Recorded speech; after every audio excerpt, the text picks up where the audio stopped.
అధికారులు అందుబాటులో సిద్ధంగా ఉన్నారు. విజయ్, అక్కడ ఎవరైనా కనిపిస్తున్నారంటే సాజిద్ ఇల్లు కూడా మనం చూసుకున్నట్లయితే చాలా క్లాసీగా మనకు కనిపిస్తోంది. అతడికి నిధులన్నీ కూడా ఐసీఎస్ నుంచి ఏమన్నా వచ్చే అవకాశాలు ఉన్నాయా? అక్కడ పరిస్థితులు ఏ విధంగా ఉన్నాయి? పోలీసుల బందోబస్తు ఏదైనా ఉందా అక్కడ? రేఖ, గత 2 రోజుల క్రితం ఆస్ట్రేలియాలోని బీచ్లో ఏదైతే కాల్పులు జరిపినటువంటి సాజిద్ అక్రమ్ అతని కొడుకుకు సంబంధించినటువంటి ఇంటి వద్ద అయితే మనం ఉన్నాము. ఇక్కడ పూర్తిగా కొద్దిసేపటి క్రితమే ఇంటికి సంబంధించి ఇంట్లో ఉండేటువంటి వాళ్ళు పూర్తిగా ఇంటికి మెయిన్ గేట్కి లాక్ చేసేసుకొని అక్కడ తాళాలు వేసుకొని ఇంటి నుంచి పారిపోయినటువంటి పరిస్థితి కూడా కనిపిస్తూ ఉంది. ఇంటి నుంచి బయటికి వెళ్ళిపోయినటువంటి పరిస్థితి కూడా మనకు విజువల్స్లో అయితే కనిపిస్తూ ఉంది. విలాసవంతమైనటువంటి ఈ బంగ్లా కూడా మనం విజువల్స్లో చూడొచ్చు. అక్కడ ఈ బంగ్లాకు సంబంధించి ఈ ఏదైతే ఇంటి నెంబర్ కూడా కనిపిస్తూ ఉంది 9-4-2277/A అలాగే 115 అనేటువంటి మనకు ఇంటి నెంబర్ కూడా కనిపిస్తూ ఉంది. ఇంట్లో విలాసవంతమైనటువంటి ఇల్లు కావడంతో పాటు ఖరీదైనటువంటి కార్లు కూడా ఇంట్లో ఉన్నట్టుగా అయితే తెలుస్తుంది. ఎందుకంటే గతంలో సాజిద్ అక్రమ్ హైదరాబాద్కి 2-3 సార్లు కూడా వచ్చినట్టుగా అయితే ఇక్కడ ఉన్నటువంటి నిఘా వర్గాలు కూడా చెప్తా ఉన్నాయి. ఎందుకంటే ఈ ఇంటికి సంబంధించి కూడా తన అన్నదమ్ములతోని కొంత వివాదాలు కూడా ఉన్నట్టుగా అయితే తెలుస్తూ ఉంది. ఈ ఆస్తి పంపకాలకు సంబంధించి కూడా సాజిద్ అక్రమ్ గత 27 సంవత్సరాల్లో 3 సార్లు హైదరాబాద్ కూడా వచ్చి వెళ్ళినట్టుగా కూడా తెలుస్తుంది. దానికి సంబంధించి కూడా పోలీసులు అయితే పూర్తిగా ఆధారాలు కూడా సేకరిస్తూ ఉన్నారు. అయితే ఇప్పటికే తనకు ఒక వృద్ధ తల్లి ఉన్నా కూడా ఈ కుటుంబంతో నాకు సంబంధం లేదు అన్నటువంటి ఆ ధోరణిలో పూర్తిగా కుటుంబంతో సంబంధాలు తెంచుకొని సాజిద్ అక్రమ్ ఆస్ట్రేలియాలో ఒక మహిళను, క్రిస్టియన్ మహిళను పెళ్లి చేసుకున్న తర్వాత పూర్తిగా అక్కడే నివాసం ఉంటున్నాడు. అక్కడే అతనికి కొడుకు కూడా పుట్టినటువంటి తర్వాత ఆ కొడుకుకి ఆస్ట్రేలియా పౌరసత్వం కూడా లభించింది. ఆ కొడుకుకు కూడా ఇటు ఆస్ట్రేలియా పౌరసత్వం లభించడంతో ఇద్దరూ కలిసి కూడా ఫిలిప్పీన్స్కి గత నవంబర్లో ఫిలిప్పీన్స్కి కూడా వెళ్ళినట్టుగా అయితే నిఘా వర్గాలు ఇప్పటికీ ఆధారాలు సేకరించాయి. 28 రోజులు అక్కడే సాజిద్ అతని కొడుకు కూడా ఉన్నట్టుగా కూడా తెలుస్తుంది. 28 రోజుల అనంతరం మళ్ళీ తిరిగి ఆస్ట్రేలియాకు వచ్చి 14వ తారీఖున బోండీ బీచ్లో ఆదివారం రోజున హనూకా వేడుకల కోసం అక్కడ చాలామంది సమూహం అయితే ఉన్నారు. ఆ సమూహం పైన విచక్షణ రహితంగా ఏదైతే మిషన్ గన్స్ ఉంటాయో మిషన్ గన్స్ తీసుకొని విచక్షణ రహితంగా కాల్పులు జరిపారు. ఆ కాల్పుల్లో 15 మంది అక్కడికక్కడే ప్రాణాలు కోల్పోయారు. సుమారుగా 20 మందికి పైగా కూడా తీవ్ర గాయాల పాలయ్యారు. అయితే సాజిద్ అక్రమ్ అలాగే అతని కొడుకు నవీద్ అక్రమ్ అసలు ఎక్కడి నుంచి వీళ్లకు ఐఎస్ఐఎస్కి సంబంధించినటువంటి సిద్ధాంతాలు ప్రభావితమయ్యాయి, ఎక్కడ వీళ్ళు ట్రైనింగ్ తీసుకున్నారు అనేటువంటి దానిపైన కూడా ఇప్పటికే ఇక్కడ అధికారిక నిఘా వర్గాలు కూడా డేటా అయితే సేకరిస్తున్నటువంటి సిచ్యువేషన్ కూడా మనకి కనిపిస్తూ ఉంది. అయితే సుమారుగా 27 ఏళ్ల క్రితం ఇక్కడ ఆస్ట్రేలియాకి అయితే సాజిద్ వెళ్ళినట్టుగా కూడా ఆయనకు సంబంధించిన డీటెయిల్స్లో అయితే అధికారులు సంపాదించారని చెప్పాలి. 1998 నవంబర్లో ఆస్ట్రేలియాకు సాజిద్ వలస వెళ్ళాడు. అయితే తర్వాత వెనోరా గ్రాసో అనేటువంటి ఒక యూరోపియన్ మూలాలు ఉన్నటువంటి ఒక మహిళను వివాహం చేసుకున్న తర్వాత అక్కడే శాశ్వతంగా కూడా స్థిరపడ్డాడు. వారికి జన్మించినటువంటి ఈ నవీదే ఇప్పుడు నవీదు సాజిద్ ఇద్దరు కలిసి కూడా విచక్షణ రహితంగా ఆస్ట్రేలియాలో కాల్పులు జరిపినటువంటి సిచ్యువేషన్ కూడా మనం చూసాము. అయితే ఆస్ట్రేలియాకు వెళ్ళిన తర్వాత ఈ కుటుంబంతో పూర్తిగా బాంధవ్య సంబంధాలు ఏవైతే ఉన్నాయో అవన్నీ కూడా తెంచుకున్నట్లుగా కూడా చెప్తున్నారు ఇక్కడ ఉన్నటువంటి స్థానికులు కూడా.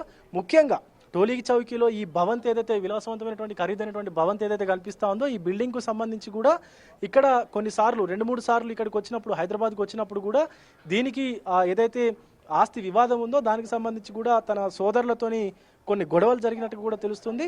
అయితే ముఖ్యంగా ఈ సోదరులతోని సాజిద్కు అలాగే ఇతర ఉగ్రవాదాల సంస్థలు ఏవైతే ఉన్నాయో వాటికి సంబంధాలు ఉన్నాయా, లేదా సాజిద్ దగ్గర ఇండియన్ పాస్పోర్ట్ ఎందుకుంది, అసలు ఆ పాస్పోర్ట్ నిజమైనటువంటి పాస్పోర్ట్ అయినా అన్నటువంటి కోణంలో కూడా ఇప్పటికే అధికారులు అయితే వివరాలు సేకరించేటువంటి పనిలో పడ్డారు. నవీద్ ఏదైతే సాజిద్ కొడుకున్నాడో సాజిద్ కొడుకు నవీద్ ఆస్ట్రేలియాలో పుట్టాడు కాబట్టి ఆస్ట్రేలియా పౌరసత్వం లభించింది, ఓకే. కానీ ఇక్కడ ఇప్పటికీ కూడా సాజిద్ ఇంకా ఇండియన్ పాస్పోర్ట్తోనే ఎందుకు ఆయన తిరుగుతున్నాడు అనేటువంటి కోణంలో కూడా పోలీసులు దర్యాప్తు చేస్తూ ఉన్నారు. 27 ఏళ్ళు అయినప్పటికీ కూడా సాజిద్ ఆస్ట్రేలియా పౌరసత్వం పొందకపోవడానికి కారణాలేంటి? ముఖ్యంగా ఫిలిప్పీన్స్కు వెళ్ళడం, తర్వాత ఫిలిప్పీన్స్ నుంచి పాకిస్తాన్కు వెళ్ళడం. అక్కడ ఎన్ని రోజులు ఉన్నారు, పాకిస్తాన్లో ఏ ఉగ్రవాద సంస్థలతోటి వీళ్లకు పరిచయాలు ఉన్నాయనేటువంటి కోణంలో కూడా పోలీసులు దర్యాప్తు చేస్తూ ఉన్నారు. ఒకసారి మనం ఈ బిల్డింగ్ ను చూసుకున్నట్లయితే సుమారుగా 3 అంతస్తుల బిల్డింగ్ కూడా మన వెనకాల కనిపిస్తూ ఉంది. సో దీనికి సంబంధించి కూడా సాజిద్ పలుమార్లు ఆ సోదరులతోని సంప్రదింపులు జరిపినట్టు కూడా తెలుస్తా ఉంది రేఖ. విజయ్, అక్కడ ఇంటి వద్ద పరిసరాలు, ఇంటి పరిసరాలు ఏ విధంగా ఉన్నాయి అంటే చుట్టుపక్కల వాళ్ళు చెబుతున్న పరిస్థితి ఏ విధంగా ఉంది? మీరు వారితో మాట్లాడే ప్రయత్నం ఏదైనా చేశారా? అలాగే సాజిద్ తండ్రి మరణించినప్పుడు కూడా చూడటానికి, చివరి చూపు చూడడానికి కూడా సాజిద్ రాలేదు అతని తండ్రిని అంటూ కూడా డీజీపీ ఇచ్చిన ప్రెస్ మీట్ లో, అంటే ప్రెస్ నోట్ లో మనకు కనిపిస్తున్న సందర్భాలు ఉన్నాయి. అంటే కుటుంబానికి సంబంధించిన సంబంధాలు కూడా అసలు లేనట్టుగా మనకు కనిపిస్తుంది, చాలా బలహీనంగా అయితే ఉన్నాయి. సో ఈ మధ్య కాలంలో తల్లి కూడా 80 సంవత్సరాలని చెబుతున్నారు. అంత వృద్ధాప్యంలో ఉన్న తల్లిని చూడడానికి కూడా రాలేని పరిస్థితులు ఉన్నాయి. అంటే అతని మైండ్ సెట్ ఏ విధంగా ఉండే అవకాశాలు ఉంటాయి? ఎస్రేఖ, మనం చుట్టుపక్కల చూసుకోవచ్చు. ఈ చుట్టుపక్కలంతా కూడా ఆ సాజిద్కు సంబంధించినటువంటి కమ్యూనిటీ పరంగా ఉన్నటువంటి వ్యక్తుల ఇల్లే ఉన్నాయని చెప్పుకోవాలి. అయితే సాజిద్కు సంబంధించి అతని సోదరులకు సంబంధించి కూడా చాలామంది ఇక్కడ ఎవరు కూడా వారితో మాట్లాడే వాళ్ళు కాదు అంటూ కూడా చెప్పుకుంటున్నారు. ఎందుకంటే గతంలో ఆయన ఇక్కడి నుంచి వెళ్ళిపోయి సుమారుగా 27-30 సంవత్సరాలు అవుతా ఉంది. అప్పటి నుంచి కూడా ఎవరు ఆయన్ని చూడలేదంటూ కూడా చెప్తా ఉన్నారు. ఎందుకంటే 3 సార్లు మాత్రమే సాజిద్ అధికారికంగా ఇక్కడికి ఇండియాకు వచ్చాడు. అది కూడా కేవలం ఆస్తి వివాదానికి సంబంధించి మాత్రమే ఇండియాకు వచ్చినట్టు కూడా చెప్తా ఉన్నారు. ఆయన తండ్రి చనిపోయినప్పుడు కూడా చూడడానికి రాకపోవడం, అది కూడా అంత్యక్రియలకు కూడా రాకపోవడం వెనకాల అసలు కారణాలు ఏమున్నాయి, సో అంత బలమైనటువంటి కారణాలు ఏమున్నాయటువంటి దానిపైన కూడా విచారణ జరుపుతున్నటువంటి పరిస్థితి కూడా కనిపిస్తూ ఉంది. ముఖ్యంగా ఈ చుట్టుపక్కల వాళ్ళు కూడా అసలు ఒకసారి మాట్లాడేటువంటి ప్రయత్నం అయితే చేద్దాం. సో భాయ్, ఏ లోగ్ कब गया था बाहर? वो लोग कब गया था बाहर? नहीं मालूम मेरे को क्या भी। वो साजिद के बारे में क्या मालूम है आपको? कौन साजिद? ये घर वाला साजिद. नहीं मालूम क्या भी.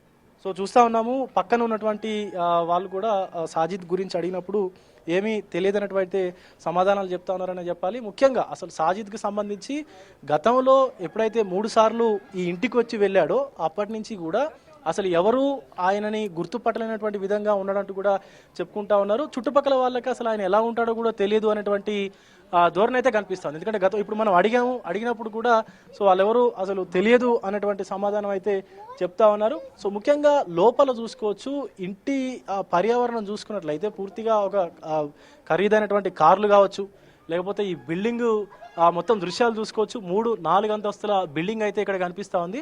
సో సాజిద్కు సంబంధించి ఐఎస్ఐఎస్కి సంబంధించి ఏవైనా ఇదివరకు అంటే ఆస్ట్రేలియాకు వెళ్ళక ముందే ఎక్కడైనా ఆ యొక్క మూలాలు ఉన్నాయా, అసలు ఆస్ట్రేలియాకి ఎందుకు వెళ్ళాడు, సో గతంలో అంటే ఈ దాడి ఏదైతే బోండి బీచ్లో జరిపినటువంటి దాడి ఏదైతే ఉందో ఆ దాడి కంటే ముందు ఎక్కడైనా ఇంకా ఇలాంటి అసాంఘిక కార్యకలాపాలకు పాల్పడ్డా అనేటువంటి కోణంలో కూడా పోలీసులు దర్యాప్తుని ముమ్మరం చేశారు. ముఖ్యంగా ఇది పూర్తిగా అంతర్జాతీయ సెక్యూరిటీకి సంబంధించినటువంటి భద్రతకు సంబంధించినటువంటి అంశంగా కూడా తీసుకోవచ్చు. ఎందుకంటే అత్యంత సున్నితమైనటువంటి అంశంగా కూడా తీసుకోవచ్చు. గతంలో ఆస్ట్రేలియాకు వెళ్ళక ముందు ఐఎస్ఐఎస్కి సంబంధించి లేకపోతే ఇతర ఉగ్రవాద సంస్థలకు సంబంధించి ఏమైనా సంబంధాలు ఉన్నాయా సాజిద్కి, లేకపోతే ఇక్కడే హైదరాబాద్లోనే చదువుకున్నాడు సాజిద్, బీకామ్ కూడా కంప్లీట్ చేశాడు. సో మరి ఆ టైంలో ఏమైనా ఇతర కార్యకలాపాలకు అంటే ఇతర అసాంఘిక కార్యకలాపాలకు పాల్పడేటువంటి సంస్థలతో ఏమైనా సంబంధాలు ఉన్నాయా, అందుకే ఆస్ట్రేలియాకు వెళ్ళాడా అనేటువంటి కోణంలో కూడా పోలీసులు దర్యాప్తు చేస్తూ ఉన్నారు. ముఖ్యంగా ఆస్ట్రేలియాకు వెళ్ళిన తర్వాత ఈ బోండి బీచ్ ఘటన కంటే ముందు అసాంఘిక కార్యకలాపాలు ఉన్నాడా పైన కూడా పోలీసులు అయితే దర్యాప్తు చేస్తూ ఉన్నారు. ముఖ్యంగా ఇక్కడ ఈ ఏరియా అంతా కూడా టోలీ చౌకీ ఏరియా అంతా కూడా ఇప్పటికే పోలీసుల కనుసన్నల్లో ఉండాలి, పోలీసుల నిఘా అండర్లోనే ఉండాలంటూ కూడా ఇప్పటికే డీజీపీ శివధర్ రెడ్డి కూడా చెప్పారు. అయితే మొత్తానికి టోలీ చౌకీ ఏరియాలో ఉన్నటువంటి సాజిద్ ఇంటి పరిసరాలు చూసుకున్నట్లయితే కూడా పూర్తిగా ఇప్పటికే ఆయన కుటుంబ సభ్యులు అంటే ఆయన సోదరులు కావచ్చు, ఇతర కుటుంబ సభ్యులు కావచ్చు, పూర్తిగా ఇంటికి తాళం వేసి ఇక్కడి నుంచి వెళ్ళిపోయినటువంటి దృశ్యాలు కూడా మనం చూస్తూ ఉన్నాము. అయితే సాజిద్ ఈ కుట్ర అంటే దీనికి ఈ యొక్క ఘటనకు సంబంధించి అసలు ఈ ఆలోచన ఎక్కడి నుంచి వచ్చింది, గతంలో ఆయనకేమైనా ఈ ఉగ్రవాద సంస్థలతోటి సంబంధాలు ఉన్నాయా అనేటువంటి కోణంలో కూడా పోలీసులు అయితే దర్యాప్తు చేస్తున్నటువంటి పరిస్థితి కూడా కనిపిస్తూ ఉంది.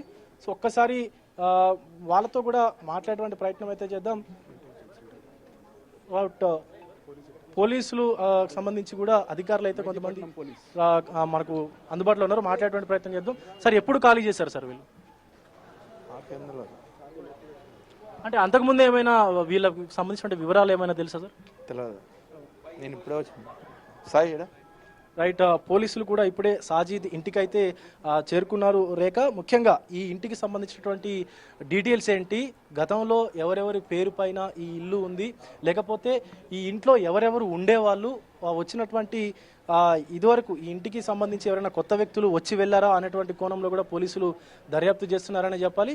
సో ఇటు టోలీ చౌకీ పోలీసులు కూడా ఇంటికి చేరుకొని, సాజీద్ ఇంటికి చేరుకొని దర్యాప్తునైతే ముమ్మరం చేశారనే చెప్పాలి. గతంలో అంటే సాజీద్ ఇక్కడికి రాకముందు ఇంకెవరైనా వచ్చి వెళ్ళారా, లేకపోతే సాజీద్ కుటుంబానికి సంబంధించిన నేపథ్యం ఏంటి అనేటువంటి కోణంలో కూడా పోలీసులు వివరాలు సేకరించేటువంటి పనిలో పడ్డారని చెప్పాలి. అటు సెంట్రల్ ఇన్వెస్టిగేషన్స్ టీమ్స్ ఏవైతే ఉంటాయో, నిఘా వర్గాలు ఏవైతే ఉంటాయో వాటితో పాటు ఇటు స్టేట్ పోలీస్ కూడా ఇప్పుడు దీంట్లో ఇన్వాల్వ్ అయిపోయారు. ఎందుకంటే ఎక్కడ ఏం జరిగినా కూడా దానికి హైదరాబాద్కు సంబంధించినటువంటి ఉగ్రమూకలకు సంబంధించినటువంటి ఆనవాళ్ళు ఉండడము, లేకపోతే వాళ్ళకు సంబంధించినటువంటి డీటెయిల్స్ అంటే హైదరాబాద్కు చెందినటువంటి మూలాలు ఉన్నటువంటి వ్యక్తులు అందులో ఇంక్లూడ్ అయ్యి అంటే ఇన్వాల్వ్ అయ్యి ఉండడం అనేది కొంత తీవ్ర ఇబ్బందికరమైనటువంటి పరిస్థితి అనే చెప్పాలి. భారతదేశంలో లేకపోతే ప్రపంచంలో ఎక్కడ ఏం జరిగినా కూడా ఈ ఏదైతే టెర్రరిజానికి సంబంధించి లేకపోతే తీవ్రవాదానికి సంబంధించినటువంటి మూలాలు ఉన్నటువంటి వ్యక్తులు ఎక్కువగా ఎందుకు ఈ తెలుగు రాష్ట్రాలకు సంబంధించి గతంలో చూసాం మనం, విజయనగరానికి సంబంధించినటువంటి ఒక వ్యక్తిని మనం పోలీసులు అదుపులోకి తీసుకున్నారు, ఎన్ఐఏ బలగాలు కావచ్చు, లేకపోతే ఇతర సెక్యూరిటీకి సంబంధించినటువంటి ఏజెన్సీస్ కావచ్చు. సో హైదరాబాద్ లో కూడా చూసాము చాలా ఇలా పలుమార్లు ఎందుకు తెలుగు రాష్ట్రాలకు సంబంధించినటువంటి వాళ్ళే. ఎస్ విజయ్, ఇప్పుడు మీరు ఆ ఇల్లంతా కూడా మీరు చూపిస్తున్నారు. అక్కడ చుట్టుపక్కల వారిని అడిగినప్పుడు కూడా అసలు సాజీద్ ఎవరు మీకు తెలుసా అని అడిగినప్పుడు కూడా అతను ఎవరు అని ఒక క్వశ్చన్ మార్క్ ఫేస్ పెట్టిన సందర్భాలు అయితే నెలకొంటున్నాయి. అంటే ఇటువంటి విలాసవంతమైన భవనాలు, ఒక 4 floors ఉంది, అదేవిధంగా మంచి కార్స్, కాస్ట్లీ కార్స్ మనకు అక్కడ కనిపిస్తున్నాయి. కానీ ఇంట్లో మాత్రం ఎవరూ లేని సందర్భాలు ఉన్నాయి. అసలు ఆ ఇంట్లో అసలు మనుషుల సందడి ఉందా లేదా అని ఒక్కసారి మనం అబ్జర్వ్ చేసినా కూడా వారం రోజుల నుంచి కూడా ఇంట్లో ఎవరూ లేనట్టుగా అక్కడ పరిసరాలు చూస్తే మనకు కనిపించిన పరిస్థితులు ఉన్నాయి. సో ఇటువంటి వాటిలలో నివసించే వాళ్ళు వాళ్ళ ఓల్డ్ ఏజ్ లో ఉన్న వాళ్ళ అమ్మ నాన్నలను, పేరెంట్స్ అక్కడ ఉంచి వారు విదేశాలకు వెళ్లి డబ్బు సంపాదన మీద ఉండి ఇటువంటి ఐసీసీ కార్యకలాపాలకు పాల్పడినప్పుడు ఇటువంటి విషయాలు అనేటివి వెలుగులోకి వస్తున్నాయి. సో ఇప్పటికైనా కూడా పోలీసులు ఇటువంటి భవనాలకు సంబంధించి భవనాలు ఉన్నప్పటికీ కూడా అసలు ఓనర్స్ ఎవరో కూడా తెలియకుండా వారు విదేశాలలో ఉంటున్నారు అని చెప్పుకుంటూ చాలా సీక్రెట్ గా జరుగుతుంటాయి. సో ఇటువంటి భవనాలపైన ఇప్పుడు కూడా పోలీసులు ఒక దృష్టి కేంద్రీకరించే అవకాశాలు ఉన్నాయనుకోవచ్చా? ఇక ఎస్, ఖచ్చితంగా. ఎందుకంటే ఇంతటి విలాసవంతమైనటువంటి భవనంలో సుమారుగా ఒక 4-5 ఫ్యామిలీస్ ఉండవచ్చు. ఎందుకంటే 4-5 అంతస్తుల బిల్డింగ్ ఇది, మనకు విజువల్స్లో చూడొచ్చు. సో అలాంటి బిల్డింగ్స్లో 1-2 మాత్రమే ఉండడం ఏంటి, ఆ ఉన్నటువంటి వ్యక్తులు కూడా పక్కనున్నటువంటి వ్యక్తులకు కూడా తెలియకుండా, ఇప్పుడు మనం ఇందాక వాళ్ళని ప్రశ్నించినప్పుడు, పక్కన ఇళ్లలో ఉండే వాళ్ళని ప్రశ్నించినప్పుడు ఆయన ఎలా ఉంటారో కూడా మాకు తెలియదు అని చెప్పేసి జవాబు ఇచ్చారు. సో అలాంటి చర్యలకు అంటే ఎవరికి కనిపించకుండా ఉండడం ఏంటి అనేటువంటి దానిపైన కూడా పోలీసులు అయితే నిఘా పెట్టారని చెప్పాలి.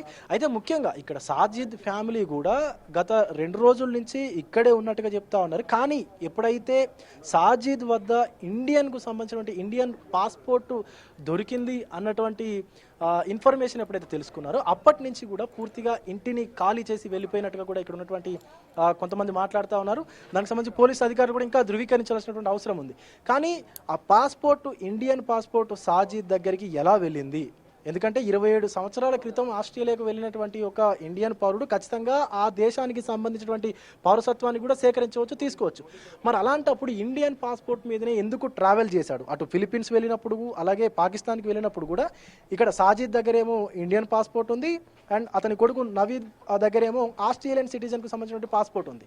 సో ఇటు తిరిగి వచ్చినప్పుడు, ఆస్ట్రేలియాకు వచ్చినప్పుడు కూడా సేమ్ అదే సిచ్యువేషన్. మరి ఎందుకు ఇండియన్ పాస్పోర్ట్ యూజ్ చేయాల్సి వచ్చింది? అంటే నిజంగానే ఆయన దగ్గర ఇండియన్ పాస్పోర్ట్ ఉందా, లేకపోతే ఆస్ట్రేలియన్ పాస్పోర్ట్ని దాచిపెట్టి తిరిగి ఈ ఇండియన్ పాస్పోర్ట్ని యూజ్ చేశాడనేటువంటి దానిపైన కూడా పోలీసులు అయితే ఇంకా డీటెయిల్స్ సేకరిస్తూ ఉన్నారు. ముఖ్యంగా ఇలాంటి భవంతులు ఏవైతే భవనాలు ఉన్నాయో, ఇంత పెద్ద పెద్ద భవనాలు ఉన్నప్పటికీ కూడా ఎవరూ కనిపించకుండా ఉండడం ఏంటి, అలాగే ఇక్కడ సీక్రెట్గా ఉండేటువంటి కొంతమంది వ్యక్తులు ఎవరైతే అంటే ఆయా కుటుంబాలు కావచ్చు, ఆ బిల్డింగ్స్కు సంబంధించినటువంటి యాజమాన్యాలు కావచ్చు, సో ఎందుకు ఉంటున్నారు, అలాగే బిల్డింగ్స్కు సంబంధించి ఎవరికైనా రెంట్కి ఇస్తున్నారా, తెలిసిన వారికే ఇస్తున్నారా, లేకపోతే తెలియని వారికి ఇస్తున్నారా, లేకపోతే రెంట్కి ఇచ్చినటువంటి పర్సన్స్ అంటే ఆ ఫ్యామిలీస్ ఎలాంటి వారు, ఎక్కడి నుంచి వచ్చారు, ఈ డీటెయిల్స్ అన్ని కూడా తెలుసుకొని రెంట్కి ఇవ్వడమా లేకపోతే అద్దెకి ఇవ్వడం అనేటువంటిది కూడా చేయాలంటూ పోలీసులు అయితే చెప్తా ఉన్నారు. ముఖ్యంగా ఇలాంటి ఏదైతే రిస్ట్రిక్టెడ్ పర్సన్స్ ఉంటారో, కొంతమంది వారి అసాంఘిక కార్యకలాపాలకు పాల్పడేటువంటి వ్యక్తులు ఎవరైతే ఉంటారో సో వాళ్ళపైన కూడా ప్రత్యేక దృష్టి పోలీసులు పెట్టినట్టు కూడా తెలుస్తూ ఉంది.